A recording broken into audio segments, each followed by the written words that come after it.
County 911 with your emergency. This is Alex Murdaugh. I need the police to answer immediately. My wife and child are shot badly. In the quiet rural hamlet of Islington, located about 65 miles from Charleston, the Murdaugh family, well known for their long-standing legacy in the legal realm, gained national attention due to a horrific double homicide. The victims, Maggie and Paul Murdaugh, died tragically on June 7, 2021, in circumstances that would subsequently unfold a complicated web of legal issues and familial dynamics. Before we delve further into this true crime story, we kindly ask you to subscribe to our channel and share your thoughts in the comments. The chilling incident unfolded when Alex Murdaugh, the patriarch of the family, made a 911 call at 10:07 p.m. on the night of June 7, 2021. He reported returning home to find the lifeless bodies of his wife and son at the family kennel. The desperation in Alex's voice was palpable as he informed the dispatcher that neither Maggie nor Paul were breathing, urgently pleading for the ambulance to arrive.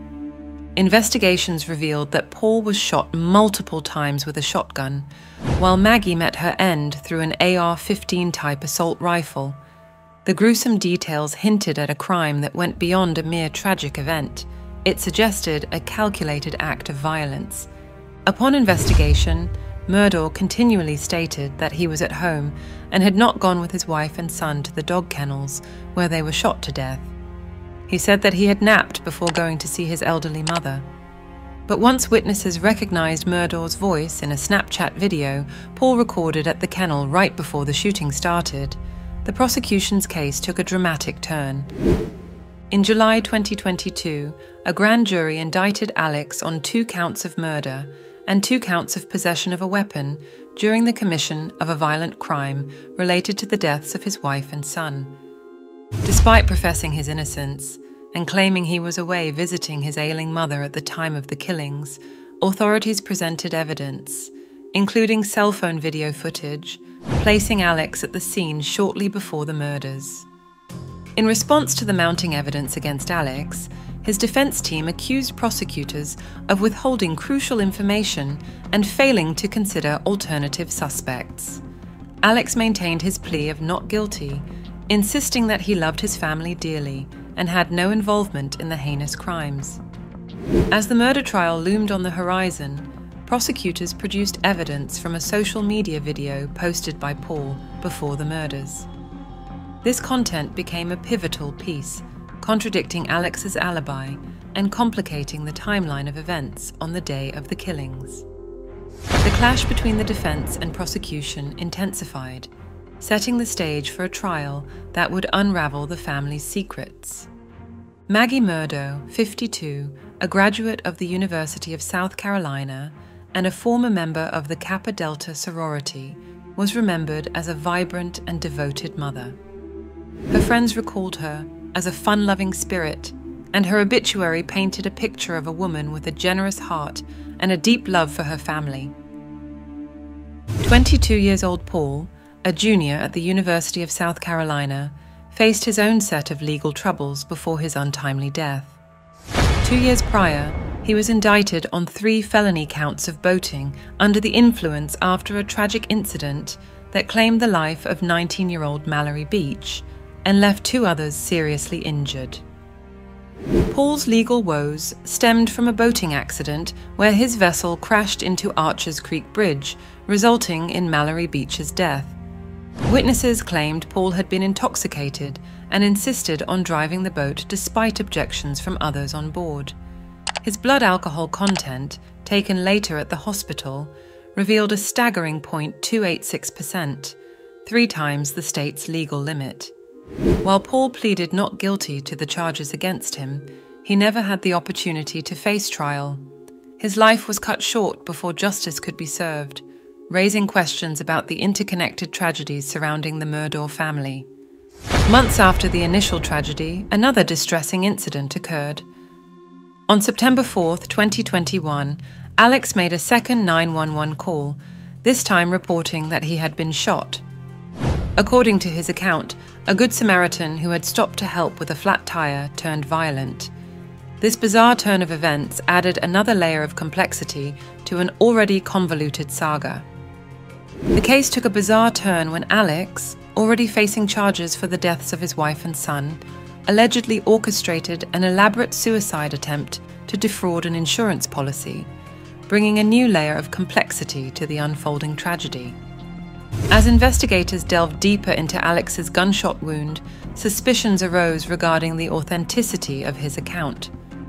The South Carolina Law Enforcement Division accused Alex of attempting to stage his own suicide, collaborating with his distant cousin, Curtis Edward Smith, age 61. Indictments suggested that Alex provided Smith with a firearm and instructed him to shoot him in the head along Old Salkehatchie Road, all in an effort to deceive insurers.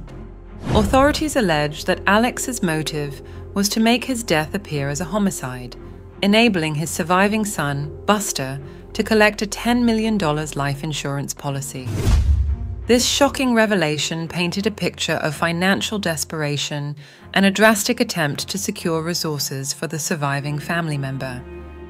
In response to the allegations, a Hampton County grand jury indicted Alex on charges of conspiracy, false insurance claims exceeding $10,000, and filing a false police report. Simultaneously, Smith faced charges including pointing and presenting a firearm, conspiracy, assisted suicide, assault, and battery of a high and aggravated nature, and false insurance claims exceeding $10,000. Smith strongly denied any involvement, stating he was attempting to disarm Alex when the gun discharged accidentally. In an unexpected turn, Alex's defense team acknowledged his struggles with a significant drug problem, claiming he had believed ending his life was the only way out. They argued that individuals had taken advantage of his addiction over the past 2 decades, exploiting his ability to pay substantial amounts for illegal drugs. Amidst the legal turmoil, Alex's prestigious legal career took a nosedive. He resigned from Peters, Murdaugh, Parker, Eltsroth, and Detrick, PMPED, a law firm founded by his great-grandfather in 1910. However, the firm didn't let him depart quietly. In a civil suit, PMPED accused Alex of secretly embezzling funds, depositing them into a personal bank account. The firm alleged that he disguised these transactions as disbursements for settlements or attorney's fees. The repercussions extended beyond the civil suit. Alex's disbarment by the South Carolina Supreme Court in July 2022 marked the end of his legal career. Barred from working at the 14th Circuit Solicitor's Office, where he had been an authorized volunteer prosecutor, Alex faced a staggering fall from grace. After Alex's arrest in September, ostensibly for his alleged involvement in staging his own suicide, he was released on bond. Despite the severity of the accusations, he sought refuge in a Florida drug rehabilitation program.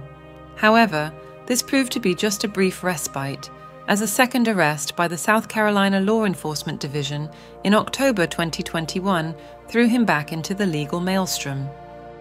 The investigation extended to the death of Gloria Satterfield, the Murdaugh family housekeeper, who reportedly died following a trip and fall accident in the Murdaugh's Colleton County home in February 2018.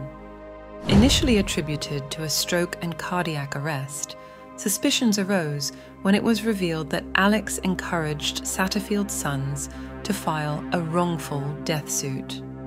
A settlement with attorney Corey Fleming resulted in $4.3 million, but the Satterfield family claimed they were never notified or compensated. This led to a civil suit, unveiling an alleged scheme involving misappropriated settlement funds. Facing legal repercussions, Alex's prestigious legal career crumbled. He resigned from the PMPD and faced a civil suit from the firm accusing him of embezzling funds. A confession of judgment in favor of the Satterfield family followed, acknowledging a $4.3 million payout, including attorney's fees. Alex's alleged role in the settlement triggered a grand jury indictment on charges of obtaining property by false pretenses, money laundering, and computer crime. In January 2023, the much-anticipated trial for the murders of Alex's wife, Maggie, and son, Paul, commenced. Prosecutors posited a theory that Alex orchestrated the murders to divert attention from an internal investigation into his financial wrongdoings. Contradicting Alex's initial claims of innocence, a social media video posted by Paul shortly before his death indicated that Alex was present at the crime scene.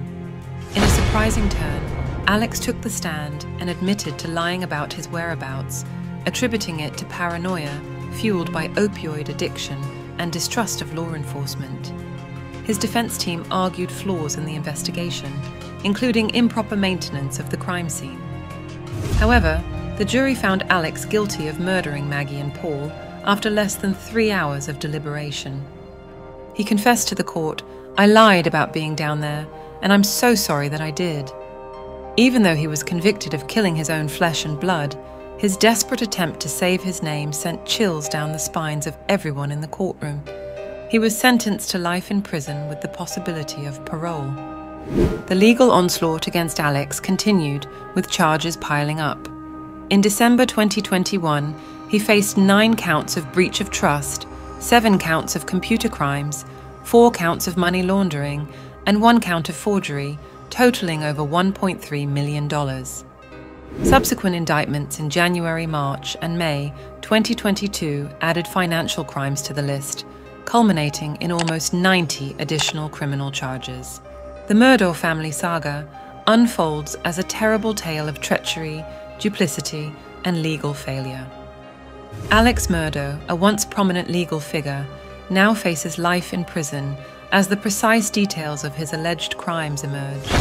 The Murdaugh family killings serve as a sobering reminder of how secrets, when revealed, can shatter even the most prestigious appearances. So, what are your thoughts on the Murdaugh family tragedy, including staged suicides, financial misdeeds, and a high-profile murder trial? Share your thoughts in the comment section below. Thank you.